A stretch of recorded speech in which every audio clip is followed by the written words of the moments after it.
Bom dia, meninas. Como que vocês estão? Me falem aí.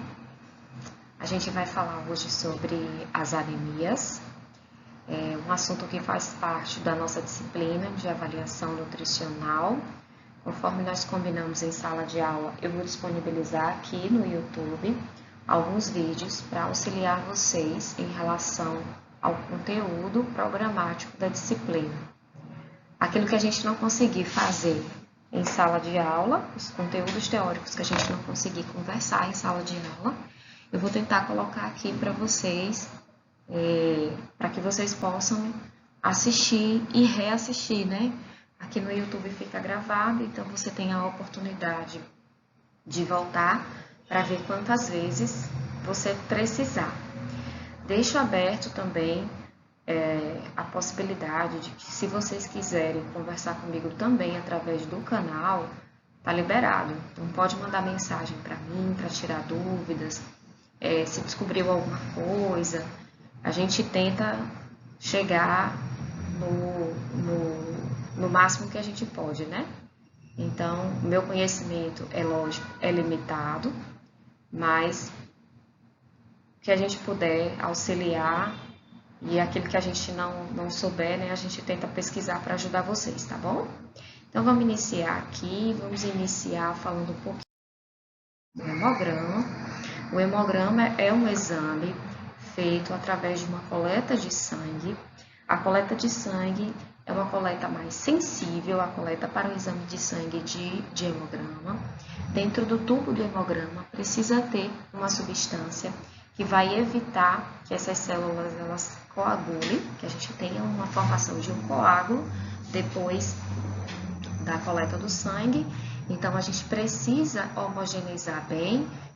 Quando eu digo a gente, eu falo profissionais de saúde que trabalham com a coleta. Então, essa coleta precisa ser bem feita para que o tubo que contém o sangue ele seja coletado num tempo viável, que ele seja bem homogeneizado para que isso não venha interferir no resultado do exame do hemograma. Então, o exame do hemograma, ele avalia células sanguíneas. Então, no laudo do exame, quando a gente recebe, o exame vem dividido em 3 partes. Ele vem a análise dos eritrócitos, que é a análise da série vermelha. Ele vem a análise da série branca, que é a avaliação dos leucócitos. E vem a avaliação das plaquetas. Então, na avaliação dos eritrócitos, que é onde a gente vai se deter aqui, onde a gente vai dar foco nesse assunto de hoje, a gente vai falar sobre as hemácias. Então, quando a gente falar sobre eritrócito, a gente está falando de hemácia. Quando a gente falar de eritropoiese, a gente está falando da produção de hemácias. Enfim, glóbulos vermelhos também é uma outra forma de a gente falar sobre as hemácias, tá bom? Então, essas hemácias, elas contêm um pigmento dentro delas que é chamado de hemoglobina, e é eles quem fazem esse, são os eritrócitos, então, que são encarregados de fazer esse carreamento de oxigênio e de outros gases. Então, quando a gente respira, a gente inspira oxigênio e expira gás carbônico graças ao trabalho das nossas hemácias. Os leucócitos, que fazem parte da análise da série branca, eles são responsáveis pela defesa e pela imunologia. Quando a gente fala leucócitos, a gente está falando de um grupo de células e não de um único tipo de células. Então, é um grupo de células, elas se diferenciam em muitas outras. A gente não vai falar sobre eles agora, acredito que em outra disciplina, num momento mais à frente, a gente deve conversar sobre a análise dos leucócitos e as plaquetas, que são responsáveis pela coagulação. Então, as plaquetas, por exemplo, é um alvo quando a gente está avaliando um paciente, o hemograma de um paciente que está com dengue, por exemplo. Então, as plaquetas é um dos alvos. Por quê? Porque no caso de uma dengue hemorrágica, o que a gente vai observar no hemograma, por exemplo, seria a quantidade de plaquetas reduzida. A quantidade de plaquetas reduzida pressupõe que o trabalho de coagulação ele não está sendo bem feito. Portanto, a gente pode ter extravasamento de sangue. Então, vejam que o hemograma, ele é um exame bastante amplo e que dá abertura para que a gente enxergue vários aspectos de saúde do nosso paciente. Então, as anemias são chamadas de anemias carenciais, porque elas podem vir pelo baixo consumo dos nutrientes. Mas é só por isso? Não, a gente tem outras causas que podem levar às anemias carenciais. Mas de maneira geral, quando a gente fala de anemia carencial, a gente está falando de carência de nutrientes. Então, para produzir os nossos eritrócitos, a gente precisa de matéria-prima. E aí, nessa matéria-prima, envolve ferro, vitamina B12, vitamina B9, que é o nosso ácido fólico, cobre, vitamina B6, vitamina B2, proteínas. Então, nós precisamos de matéria-prima para produzir os nossos glóbulos vermelhos. Então, para a gente produzir essas hemácias, a gente vai precisar de nutrientes. E esses nutrientes, eles virão dentro de uma situação ideal, virá da nossa alimentação. Pode vir de um suplemento? Pode. Em situações de hospitalização, paciente que não consegue se alimentar, isso pode vir através de uma suplementação, isso pode vir através de uma reposição de nutrientes. Mas em todos os outros casos, a gente vai obter isso através da nossa alimentação. Então, quando a gente tem deficiência desses nutrientes, a gente vai observar que a gente não vai ter uma matéria-prima adequada, em quantidade adequada para a produção dessas hemácias, o que pode ocorrer, o que pode levar a uma dificuldade de produção e um momento em que as hemácias elas podem ser produzidas e podem vir com algum defeito de formação, mas elas podem nem ser produzidas em quantidade suficiente por causa da falta de matéria-prima. Então, a eritropoese é então a formação dos glóbulos vermelhos, que acontece lá na medula óssea, vai ficar tudo guardadinho lá, ele só vai ser liberado na corrente sanguínea quando essas células ficam maduras. Então, quando a gente faz a análise do hemograma, o que a gente analisa no hemograma são células maduras. Quando a gente vai enxergar a presença de células imaturas no hemograma, é sinal de que tem alguma coisa errada com a nossa medula óssea ou que a gente está passando por um ataque, vamos dizer assim. Então, a eritropoiese ela só acontece em presença de ferro, ácido fólico e cobalamina. O ferro ele tem afinidade por oxigênio. Então, ele vai, associado com a hemoglobina, ele vai carrear esse oxigênio através do nosso corpo, carregando esse oxigênio e oxigenando os nossos tecidos. A cobalamina e o ácido fólico participam da duplicação do DNA. Então, quando eu tenho deficiência deles dois, eu também vou ter uma lentidão desse processo. A deficiência de ferro não é a mesma coisa que anemia por deficiência de ferro. A anemia por deficiência de ferro nós chamamos de anemia ferropriva, que é quando o paciente ele tem privação da quantidade de ferro, e isso vai fazer com que ele, dependendo do aprofundamento da deficiência, ele venha a desenvolver anemia. Então, por isso que a gente diz que deficiência de ferro não é a mesma coisa que anemia ferropriva.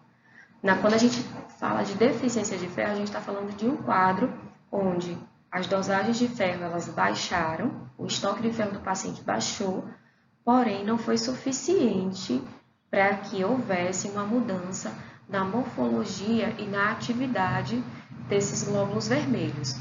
Então, quando a gente tem uma deficiência de ferro, a gente vai corrigir a deficiência de ferro a tempo para que o paciente não entre num quadro de anemia. Quando eu falo de anemia, significa que esse paciente ele precedeu uma deficiência de ferro que não foi corrigida e que essa deficiência de ferro se aprofundou a ponto de impactar na produção dos glóbulos vermelhos.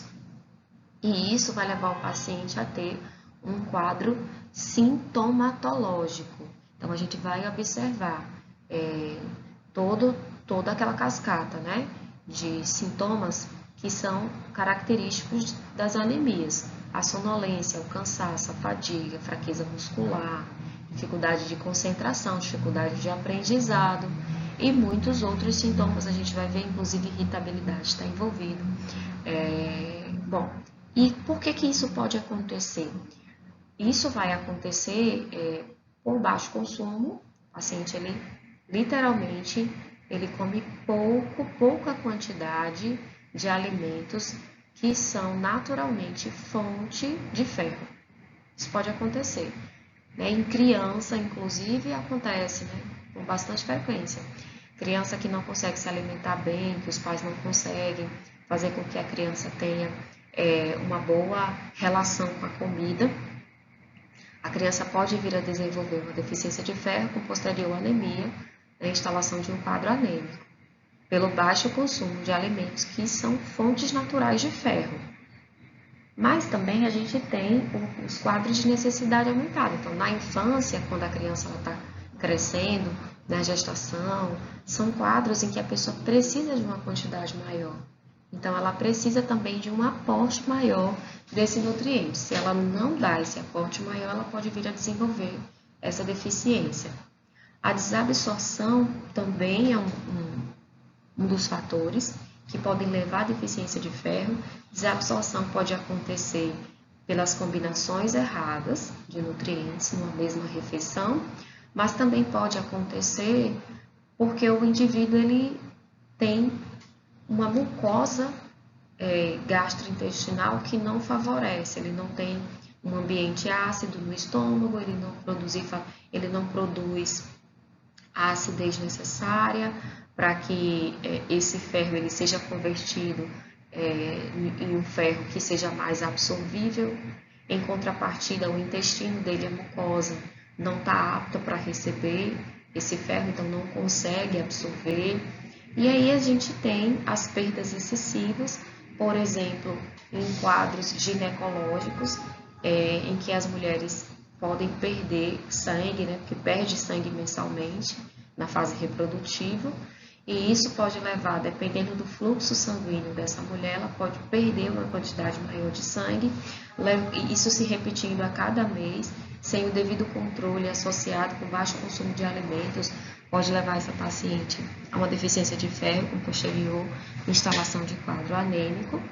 Mas também a gente tem outros quadros, assim, que é a perda de sangue, por exemplo, acidentes, hemorragias, enfim. E outras doenças que podem levar, como a cirrose.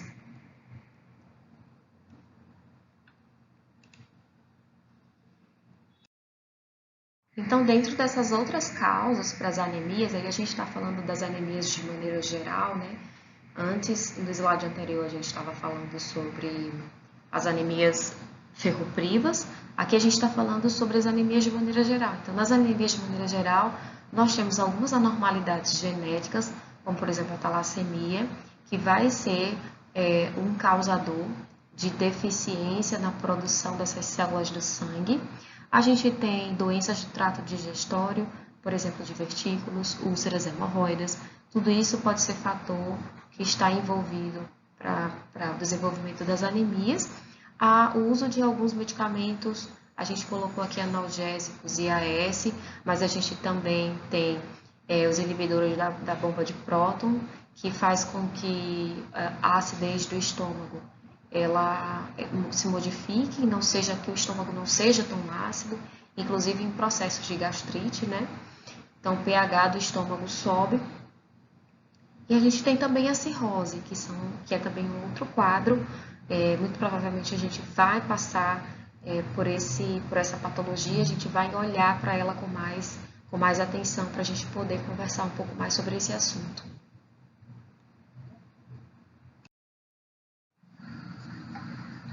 Bom, na manifestação da doença, o paciente vai apresentar palidez, cansaço, tontura, sonolência, fraqueza muscular, fadiga e irritabilidade.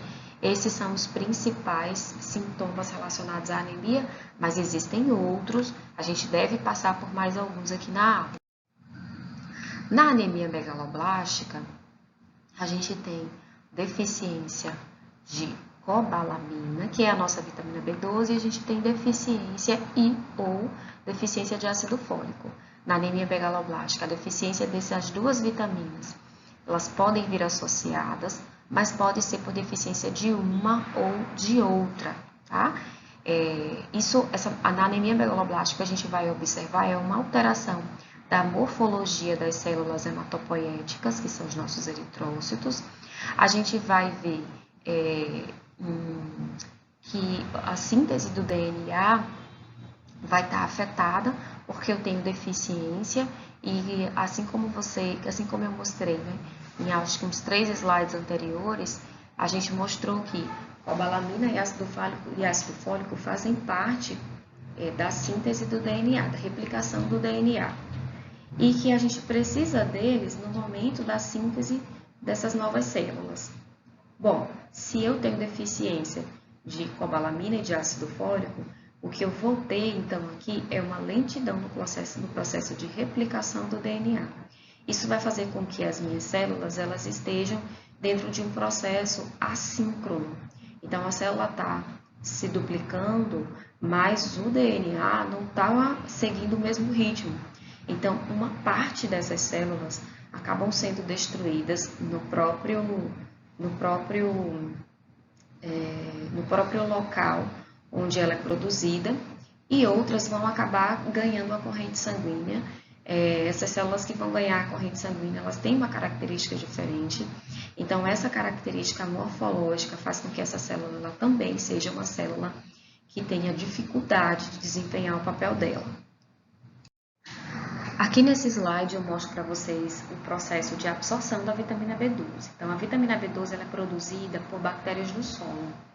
Como ela é produzida por micro-organismos, é possível que a gente encontre alguma quantidade de vitamina B12 em alimentos fermentados. Porém, não são fontes seguras de vitamina B12. Então, indivíduos que são vegetarianos, que são veganos, não podem confiar que ao consumir alimentos fermentados que estarão garantindo a necessidade de vitamina B12 do dia. Então, eles precisam ser suplementados.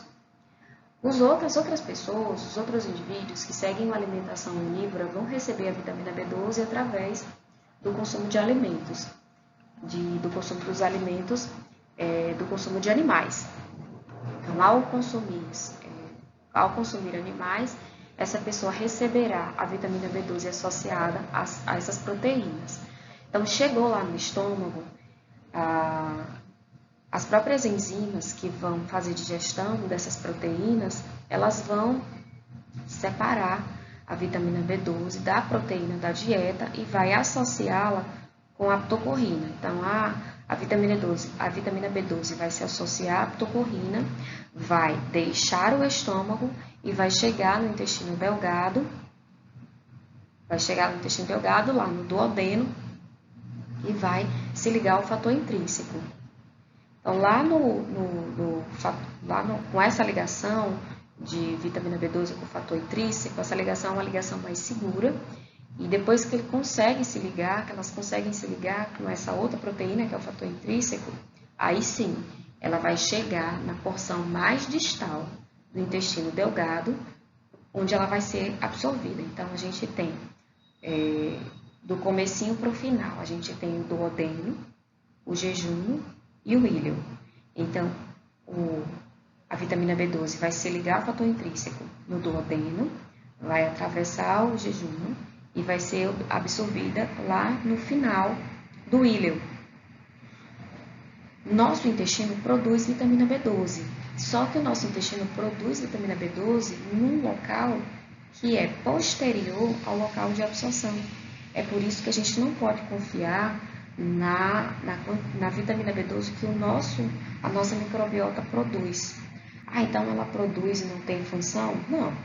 A gente não tem muito comentado na literatura por que acontece e por que tem, mas a gente sabe que não são fontes seguras e a gente também não pode confiar nessa vitamina B12 produzida pela nossa microbiota.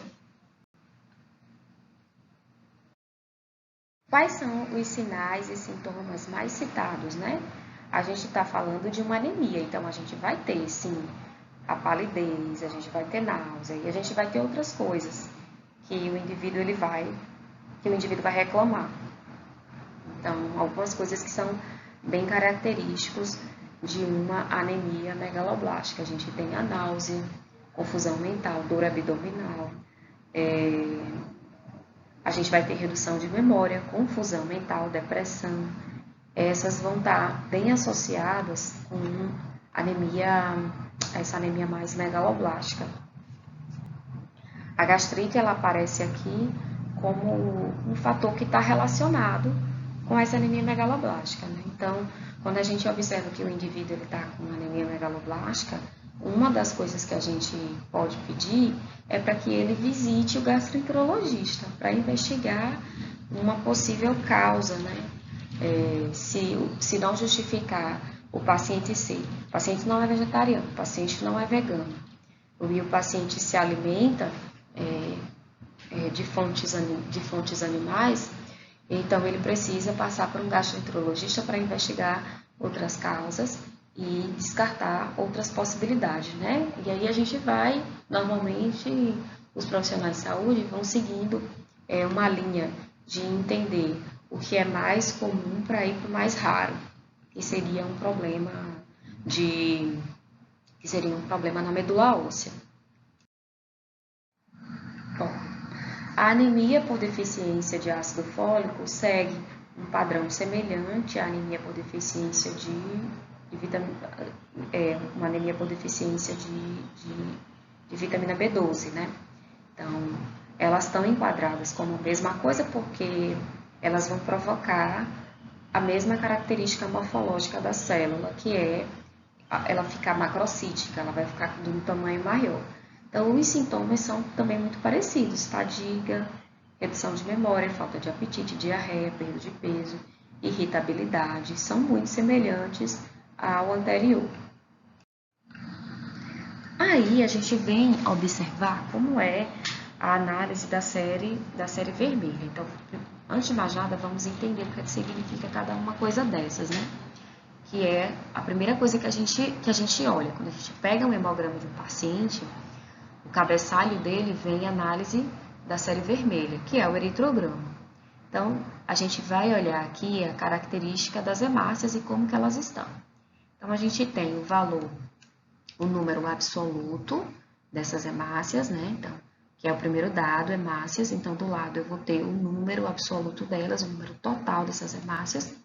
Quando eu vou olhar para a hemoglobina, eu vou ter o teor desse pigmento nas células.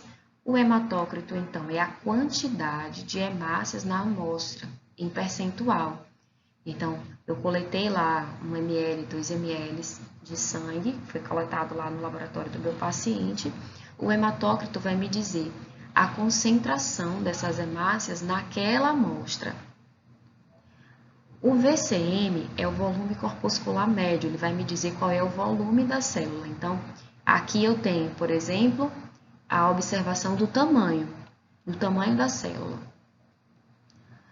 O HCM, eu tenho a hemoglobina corpuscular média, eu vou ter a concentração de hemoglobina.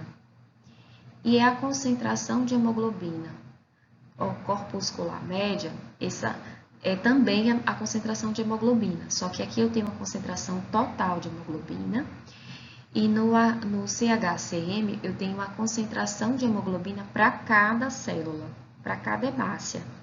Então, esses valores, eles dizem mais ou menos a mesma coisa, porém, aqui eu tenho a concentração total e aqui eu tenho para cada célula. E eu tenho o RDW, que é o índice de anisocitose.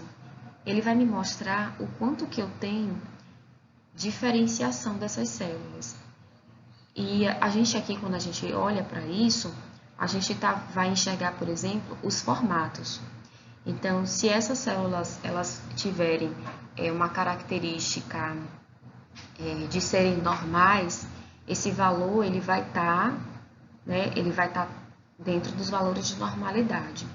Mas se o paciente ele tiver com células muito imaturas, se essas células elas forem muito pequenas, ou se essas células elas forem grandes, ou elas tiverem células grandes e pequenas, células normais misturadas, formatos diferenciados, células em foice, a gente vai observar que esse índice de anisocitose ele vai estar aumentado.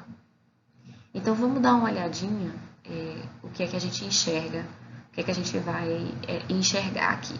Então, na anemia megaloblástica, eu vou ter uma redução dos 3 primeiros parâmetros, que é de hemácia, hemoglobina e hematócrito, vai estar reduzido na anemia megaloblástica, porém eu vou ter aqui aumento do volume da célula. Essa célula vai estar aumentada de tamanho, porque a anemia megaloblástica, o volume da célula aumentou, a célula está grande de tamanho. Então, eu vou enxergar aqui o VCM vai estar aumentado e eu vou enxergar também que o RDW vai estar aumentado, porque eu tenho uma maior, como é que eu diria, uma mistura de tamanhos, assim, uma heterogeneidade. Eu não tenho uma uniformidade no tamanho das células, elas estão mais heterogêneas. Então, por elas estarem mais heterogêneas, eu vou ter que o RDW aqui, então, também vai estar alterado. Na anemia falciforme, leucemia, em uma anemia de fase inicial por falta de ferro, o que é que eu vou observar? Eu vou observar que aqui, hemácias, hemoglobina, hematócrito, vai estar diminuído, né? O volume da célula eu não tenho alteração, porém, eu vou enxergar que o formato da célula está diferente. E isso é característico de anemia falciforme, tá? Isso é característico de anemia falciforme, porque esses 3 parâmetros aqui, a gente tem auxílio de máquinas, né? Para avaliar. Então, a máquina ela não consegue enxergar que a célula ela tá assim, que essa célula ela tá com um formato diferente. Então, quando faz o esfregaço da célula, quando faz o esfregaço do sangue na lâmina,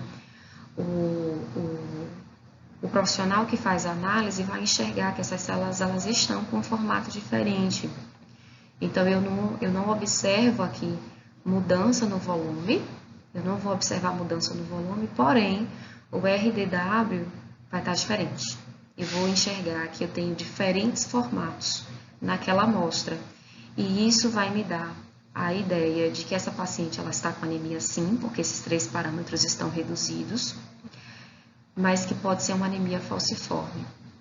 Então, eu vou pedir para esse paciente, eu vou dar diagnóstico? Não, quem vai dar o diagnóstico é o médico, né? Mas para que a gente possa entender o que está acontecendo a partir desse exame. Mas isso pode ser também uma fase inicial de deficiência de ferro. Então, a deficiência de ferro, ela baixou, né? O paciente está com os estoques baixos de ferro, está abaixando, mas ainda não houve complicações em relação ao volume da célula, enfim.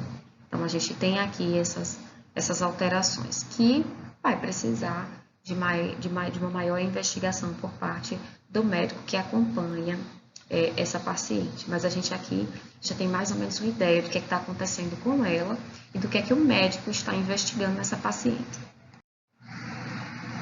Na anemia ferropriva, então eu vou ter alteração de praticamente todos os parâmetros, né?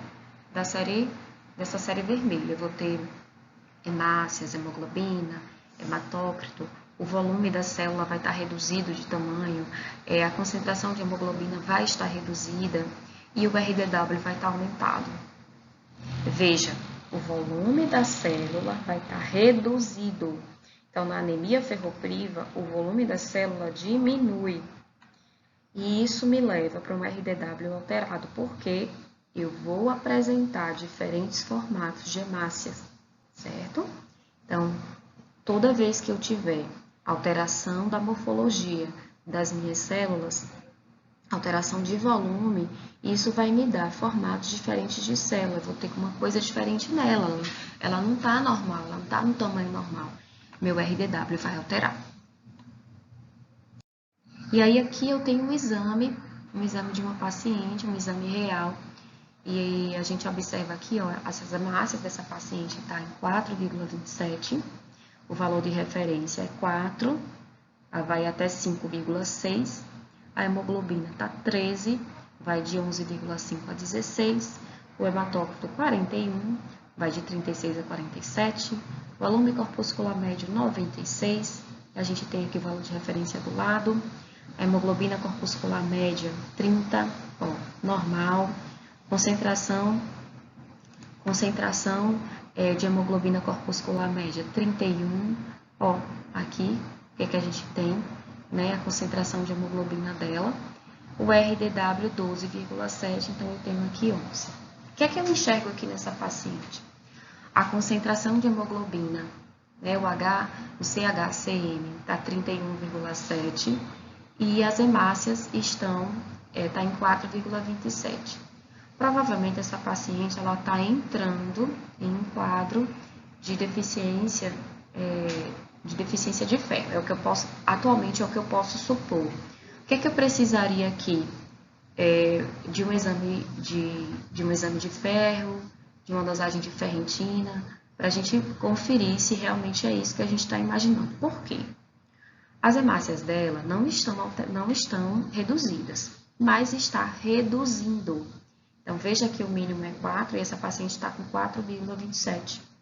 Então, se ela continuar nessa margem, ela continuar reduzindo de valor, em alguns meses ela pode chegar a um valor abaixo de 4. Ela tem um CHCM de 31,7, onde o valor mínimo seria de 32. E lembrando, o que é o CHCM, né? É a concentração de hemoglobina em cada célula. Então, para cada célula da amostra, deu 31,7. Então, tem aí uma redução desse pigmento em algumas células. Em algumas células está com pigmento reduzido. Ela precisa investigar mais. A gente não tem um quadro que a gente não pode dizer já que é um quadro clássico de anemia, né, com redução de todos os parâmetros, mas a gente está vendo que essa paciente ela está se encaminhando para um quadro de possível deficiência. Porém, o RDW dela está normal. Veja que 11, o mínimo, ela está 12,7, vai até 15. Então, isso ela não tem alteração no formato, né? Ela não tem alteração no formato dessas células. Bom, então a gente poderia fazer outros exames nessa paciente. A gente poderia dosar ácido fólico, vitamina B12, ferro e ferritina, para a gente ver esses valores e tirar uma ideia do que é que pode estar acontecendo no exame dela, né? Então, aqui a gente tem os valores de referência para ácido fólico, que vai de 5 a 15, para ferritina sérica em homens e mulheres tem valor referencial diferente, né? Então, para mulher de 10 a 200, para homens de 30 a 300, o ferro sérico de 30 a 160 microgramas, e a cobalamina, que é a nossa vitamina B12, de 211 a 911. Gente, é isso que eu queria passar aqui para vocês. A gente encerra aqui esse momento dessa aula, comentando com vocês o quanto que é importante a gente entender um pouco sobre hemograma, entender o que está se passando na vida do nosso paciente, porque nós somos profissionais que avalia estado nutricional, né? E estoques de nutrientes para a gente é muito importante, né? Nosso paciente ele precisa ter um estoque adequado dos nutrientes, de vitaminas, de minerais, para que ele possa desempenhar muito bem as suas funções, né, celulares. Como vocês podem ver aqui, a gente falou principalmente de 3 nutrientes, que foi ferro, ácido fólico e a vitamina B12, né, a nossa cobalamina, e a repercussão que isso pode causar.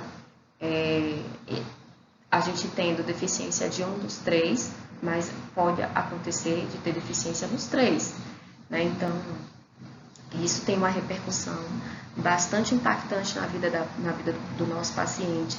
E muitas vezes a gente está avaliando e achando que toda a irritabilidade do paciente é estresse, achando que não deixa de ser, né? O paciente pode estar, assim, passando por um momento mais estressivo, e isso sim realmente pode interferir até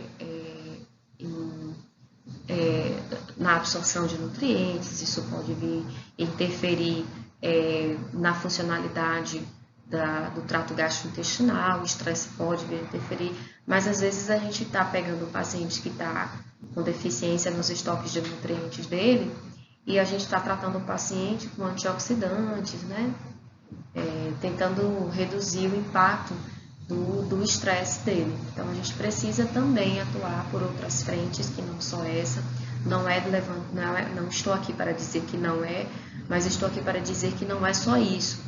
A gente precisa atuar também em cima do básico, né? Então esse básico precisa ser bem feito para que a gente possa complementar o nosso tratamento com o nosso paciente. Lembrando que o tratamento das anemias, em geral, é feito com acompanhamento médico, porque nós, nutricionistas, trabalhamos dentro do que as DRIs nos permite trabalhar, né? Então, a gente tem até o L para trabalhar. Então, a gente não tem condições de trabalhar acima da UL, não é permitida a nutricionista. O médico tem essa liberdade de trabalhar com dosagens que vão acima da UL. Sendo assim, é o médico que acaba tratando esse paciente, recuperando esse paciente de um estado deficiente de nutrientes. O que é que a gente trabalha?